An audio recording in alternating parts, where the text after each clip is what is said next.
नमस्कार मंडळी, चला तर आज आपल्या किचनमध्ये मस्त असा देवाला दाखवण्यासाठी मी इथे शिऱ्याचा प्रसाद तयार केलेला आहे। मऊ आणि लुसलुसीत मस्त असा शिऱ्याचा प्रसाद तयार केलेला आहे। रेसिपी अगदी सोपी आहे। रेसिपीला सुरुवात करूया। मी इथे 1 वाटी दूध घेतलेलं आहे आणि अर्धी वाटी इतकं बारीक रवा घेतलेला आहे।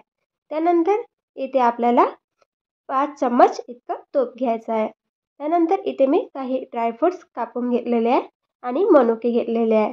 त्यानंतर इथे आपल्याला 1 वाटी इतकी साखर लागणार आहे आणि 1 चम्मच इतकी विलायची पावडर घेतलेली आहे। हे सर्व तूप आपण गरम कढईमध्ये टाकून देऊया। तूप छान गरम झालं की यामध्ये आपण बारीक रवा यामध्ये टाकून देऊया। रवा छान तुपामध्ये इथे परतून घ्यायचा आहे। इथे आपल्याला 3 ते 4 मिनिटं हा तुपामध्ये मी हा रवा कमी फ्लेमवरती आपल्याला कढईमध्ये छान भाजून घ्यायचा आहे। इथे रव्याला छान कलर यायला थोडाफार सुरू झालेला आहे।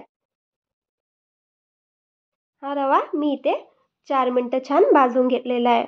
इथे तुम्ही बघू शकता हा रवा मस्त भाजून झालेला आहे। त्यानंतर इथे मी कोमट दूध तयार केलेला आहे।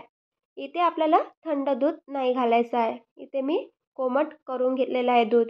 त्यानंतर यामध्ये थोडं दूध टाकून फिरवून घेऊया। इथे आपल्याला थोडं अगोदर दूध टाकायचं आहे। त्यानंतर यामध्ये मी ते संपूर्ण दूध यामध्ये टाकून घेते। त्यानंतर रवा आणि दूध छान मिक्स करून घेऊया। त्यानंतर इथे 1 मिनिट कमी फ्लेमवरती छान हे दूध पूर्ण आटून घेऊया। इथे दूध पूर्णपणे आटत आहे आपलं। चला त्यानंतर दूध आटल्यानंतर इथे मी साखर घालून घेते। साखरेला पाणी सुटते त्यामुळे इथे पूर्णपणे दूध आटून घ्यायचं अगोदर। त्यानंतर इथे आपल्याला थोडं साखरेचं पाणी सुटायला लागलेलं आहे आणि हे परत मी इथे 2 मिनिटं छान शिऱ्यासोबत फिरवून घेते।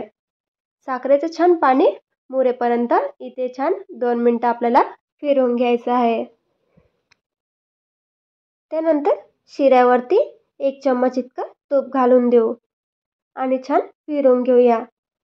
परत 1 मिनिटं हा रवा मी फिरवून घेते। इथे कमी फ्लेमवरती छान आपल्याला रवा म्हणजे शिरा छान शिजू द्यायचा आहे। मस्त असा आपला शिरा शिजलेला आहे। त्यानंतर इथे 1 चम्मच विलायची पावडर टाकलेली आहे आणि काही ड्रायफ्रुट्स यामध्ये टाकून घेऊया आणि छान फिरवून घेऊया।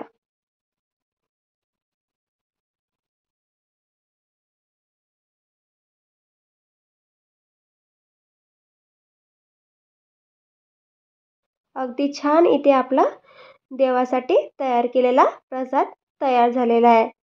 हा प्रसाद एका प्लेटीत काढून घेऊया। मस्त आपला इथे प्रसाद शिऱ्याचा प्रसाद तयार झालेला आहे। चला तर अशाच मस्त नवीन रेसिपीसाठी चॅनलला लाईक आणि सबस्क्राईब करायला विसरू नका। भेटूया अशाच नवीन व्हिडिओसोबत नेक्स्ट व्हिडिओमध्ये। आता हा प्रसाद आपण देवाला दाखवून देऊया। यावरती पाणी फिरून नमस्कार करून घेऊया।